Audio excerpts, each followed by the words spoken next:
12 degrees. That was the precise incline of the Aurelian Spire's primary load-bearing arches. From the upper mezzanine, Vale, the Ethelgard protocol officer, observed the Hearthcourt delegate. At the sovereign thrones, the human did not look. Instead, he paced the acoustic shadows, silently measuring the structural integrity of a room designed to withstand planetary bombardment. In his left hand rested a stack of bound-wood pulp, a physical ledger. With an ink stylus, he systematically drew tiny, intersecting circles across the porous page. Vale logged this primitive behavior as simple nervous displacement. From the human's translation earpiece bled a low, rhythmic static. The obsolete model was failing to sync with the spire's crystalline acoustics. Only 4 minutes remained before the solar hegemony delegation arrived. 4 hiking Typhon. A theatrical 40-bell procession was strictly required. To the Hearthcourt, the conclave had allotted exactly 90 seconds of floor time. The part of the conclave record the hegemony desperately tried to burn? That comes later. The archaic paper snapped shut with a dull thud. Approaching the ceremonial dais, the delegate halted precisely on the designated brass marker. Vale initiated the preliminary biometric scan. Your defense clause cannot be heard without the right of continuity, the officer stated, his mandibles clicking in strict formal cadence. The right acted as a deliberate barrier. A 3,000-line recitation in Vesper geometry, paired with a neural pain threshold calibration. It was designed entirely to break lesser species, an agonizing filter placed before the hiking's audience. I accept. No hesitation. No negotiation. In his official diagnostic log, Vale recorded the instant capitulation. Absolute, primitive submission to Ethelgard's superiority. The fragile human clearly recognized his species' lower position within the rigid galactic hierarchy. Overhead, the heavy neural inductors descended, clamping tightly onto the delegate's temples. The device engaged. The sharp smell of scorched ozone instantly filled the alcove. The human began speaking. He did not possess the respiratory capacity for continuous Vesper geometry, yet he found the mathematical gaps in the rhythm. Through sheer pattern recognition, he reconstructed missing syntax blocks, his voice steady beneath the oppressive mechanical hum. 2,000 lines into the recitation, the thermal coils flared an aggressive orange. The machine was malfunctioning.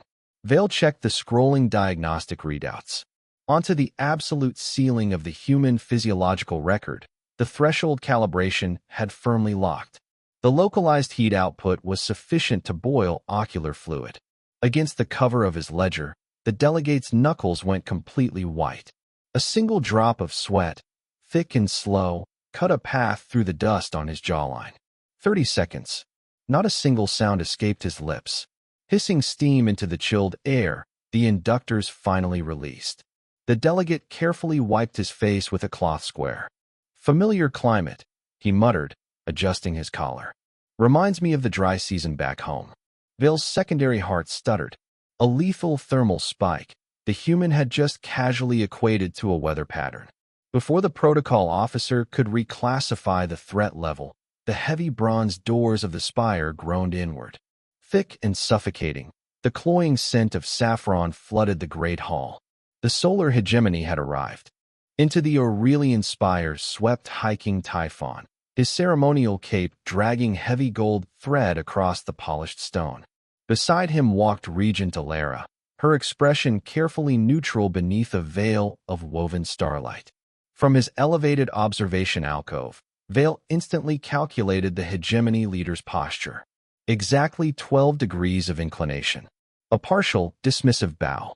Such calculated disrespect usually warranted immediate orbital bombardment, yet Typhon moved with the expansive strides of a conqueror expecting absolute surrender.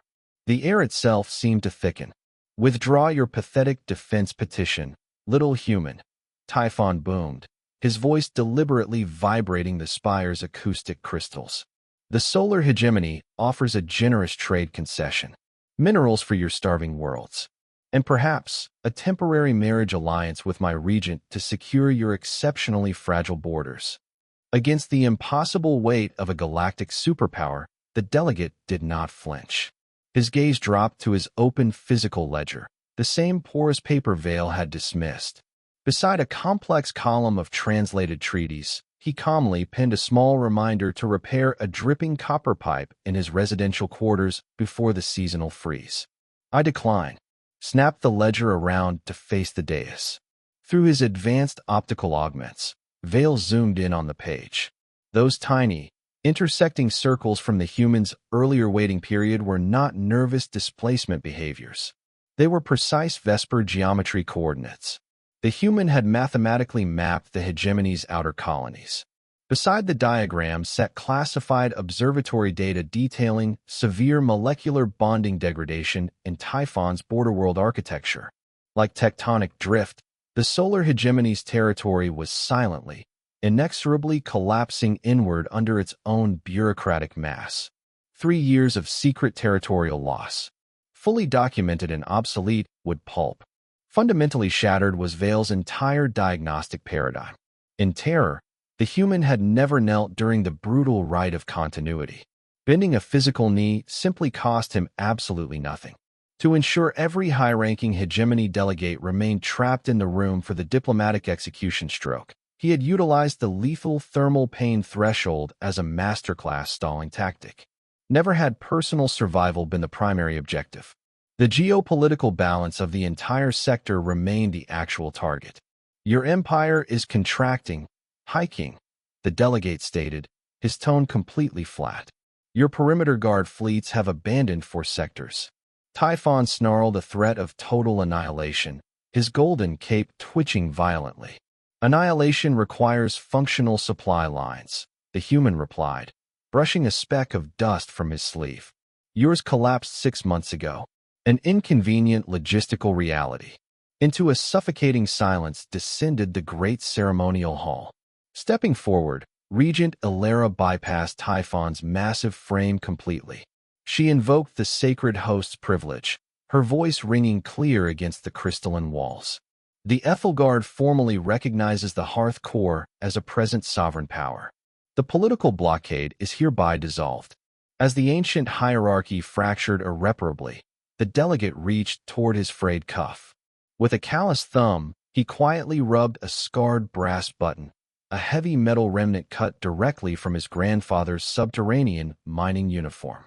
2 hours later, the Spire's main diplomatic corridors sat completely empty. Down in a dim, localized maintenance access tunnel, Ilera waited in the shadows. "The Joint Defense Clause passed," she murmured as the human approached through the gloom.